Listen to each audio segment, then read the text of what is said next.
Well, the coronavirus story continues to unfold in a very predictable way. We've now reached the point where Donald Trump, the US president, has announced a ban on flights between America and European countries, not including the UK, for the next 30 days. And very extreme measures are being taken in Italy, where they have what seems to me to be a more virulent strain of this coronavirus, this COVID-19, than many other parts of the world. I'll get into that as we go along. But of course, it's so predictable, and was from the start, that it was going to be a frenzy of draconian measures unfolding step by step.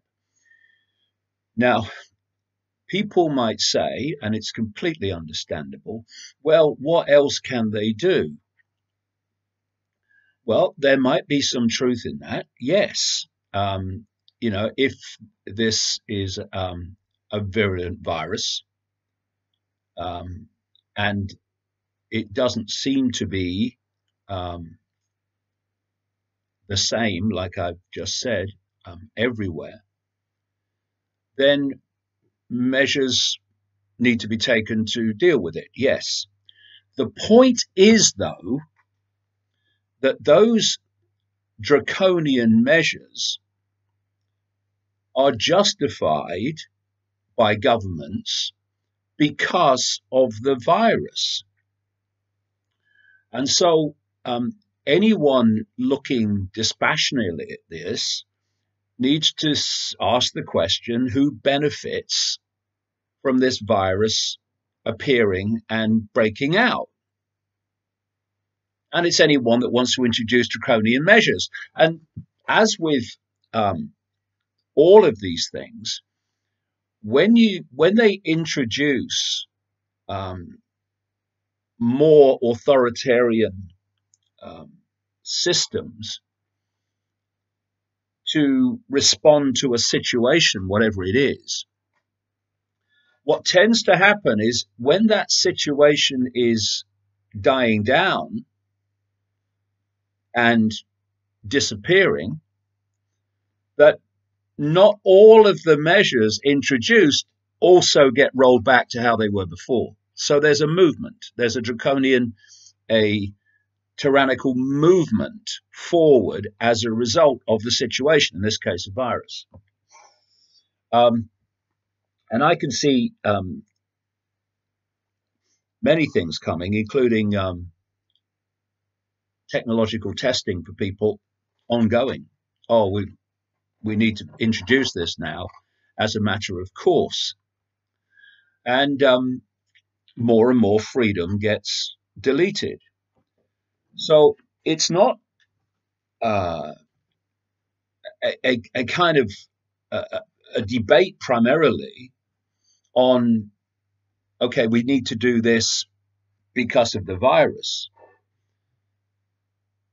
The focus, I feel, should be on, well, all roads in terms of more authoritarian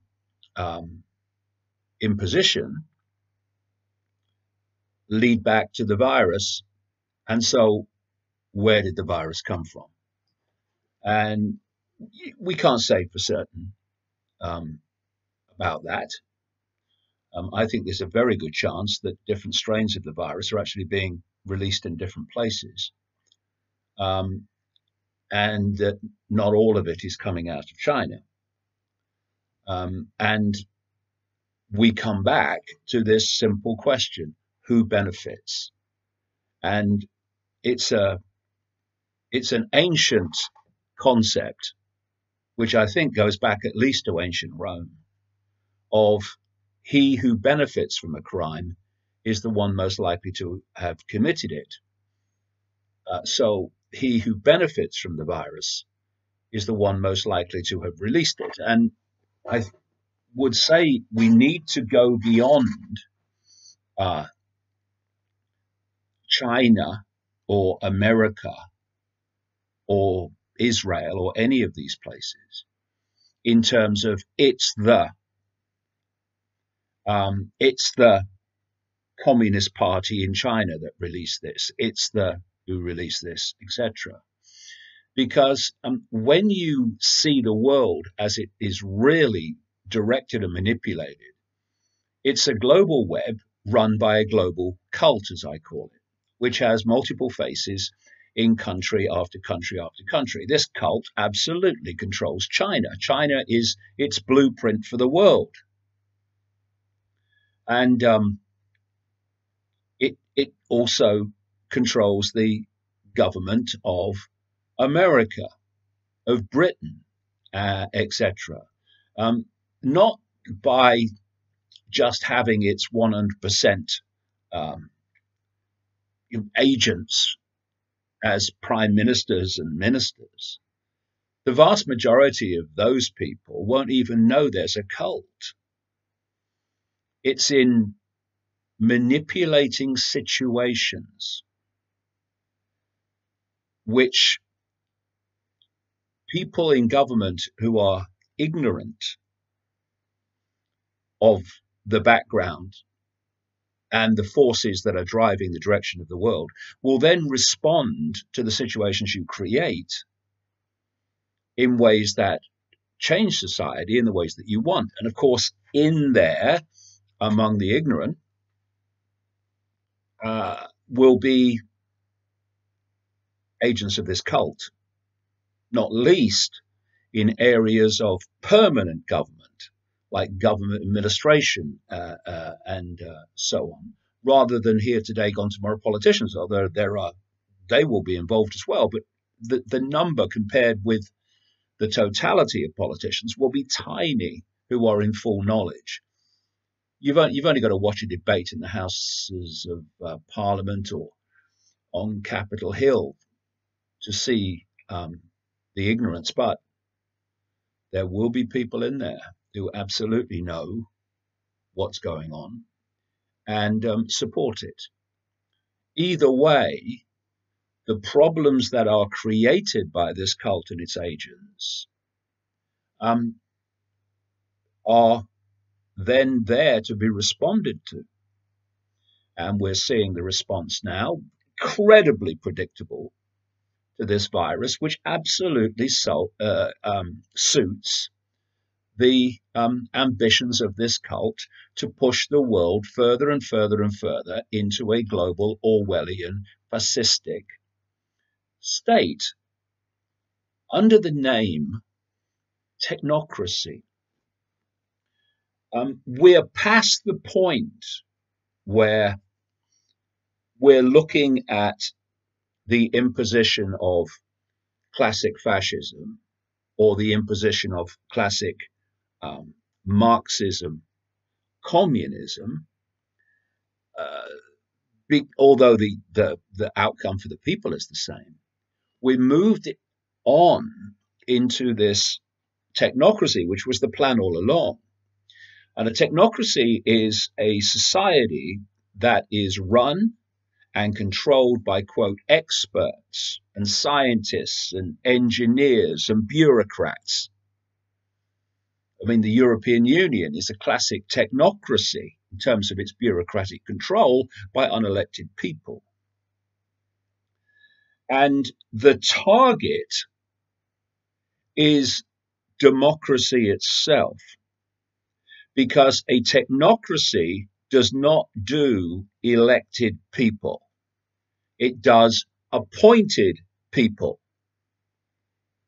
to run the system as they see fit, or as that in the shadows sees fit via them. And so democracy has to go. And what we're seeing more and more are attacks on democracy And it's very easy to discredit the the concept of elected government when you just ensure that your system keeps turning out corrupt and clueless politicians. Because by definition, if you put those in charge, they are going to make a pig's ear of it. I don't know why that is a metaphor, but it is pig's ear for chaos and incompetence. But anyway, the whole thrust is destruction of democracy, and what you're seeing are surveys coming out, sometimes big surveys around the world, by the usual suspects, saying that the population is losing confidence in democracy, which is exactly where this needs to go. Now, if you play this out in terms of the coronavirus, you have seen the reaction eventually of the Chinese technocracy, because that's what it is already. That's why it's a blueprint for the world. In terms of extreme measures of lockdown, of pulling people off the streets, of pulling people out of their homes, and so much more. I'll come to some of it in a second. And then you've got the democratic world, which has not yet responded in that extreme way, though we're starting to move that way in Italy, but and Iran to an extent as well. And those two countries are significant. I'll come to that.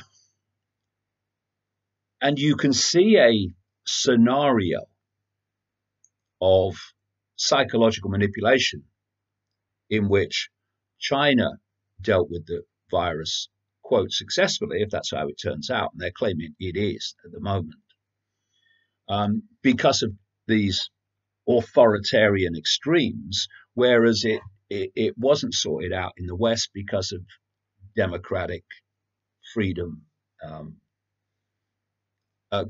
concepts and responses.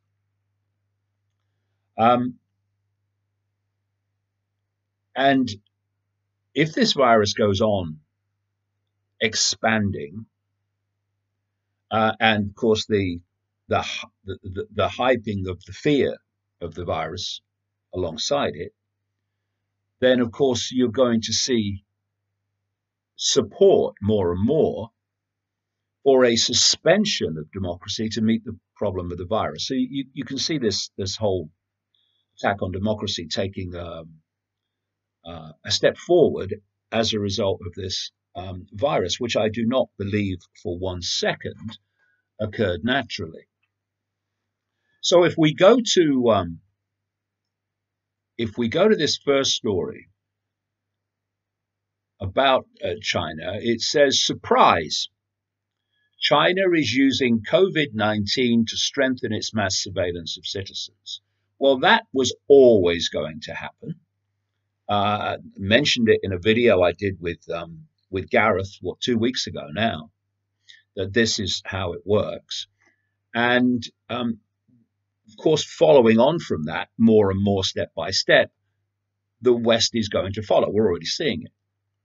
So this story says, and like I say, you know, if this virus is circulating and it is as dangerous as they claim, then of course measures need to be taken to mitigate that. Of course, but I come back to it. Those measures become justifiable by government because of the virus. So where did the virus come from? That's the key. So this story says, as a result of monitoring the for coronavirus. The Chinese government is now requiring Chinese citizens to provide personal data, including travel and health conditions, via apps on their smartphone to the government. This is the emerging smart grid control system, which is very much more advanced in China. Based on the answers that citizens give to the apps provided by these organizations, algorithms will try to decide whether or not the person is likely to have coronavirus. So you see that more power all the time is being given to artificial intelligence, which, as I've said for so long, is designed to be the control system of the world. The apps then assign a red, yellow, or green code to the person, depending on their risk of having the virus. If you get a red code, you have to self-quarantine or be quarantined in a facility for 14 days. And citizens can't lie because all the answers they provide about things like hotel stays and travel are cross-checked by AI with the government's data and smartphone location data. Several provinces also have social credit systems where people who lie, as well as smoke, jaywalk, and do anything the government doesn't want them to do, lowers their social credit scores, for which there are consequences. Like millions of Chinese people have been banned from flying and banned from train travel because their credit score has fallen. Their social credit score has fallen. So the story goes on. It all rounds out a picture of Beijing increasing its mass surveillance over its citizens. The surveillance can be effective, as China has supposedly shown during the outbreak, but people must also consider how the surveillance can be weaponized to combat mass protests and individual pursuits of justice. Well, of course, one of the things that's happening is that gatherings of people are being banned in more and more countries.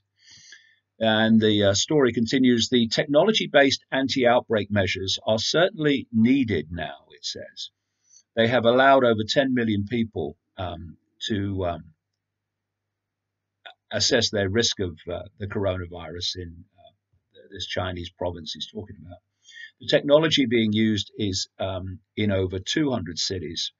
And in Shanghai, an app is monitoring 245,000 street front shops with data, which eliminates the need for staff to visit them.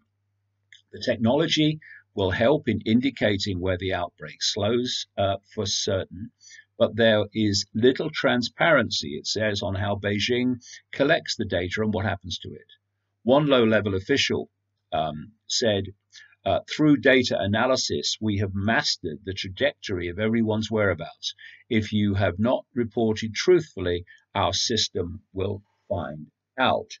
So, again, we're back to this question, who benefits? Well, just looking at that situation in China, who benefits is blatantly obvious. And it's playing out now across the world outside China, step by step. And you're going to hear people saying, officialdom saying, critics saying, oh, if only we'd have dealt with it like China did, which all is part of this psychological game that's happening.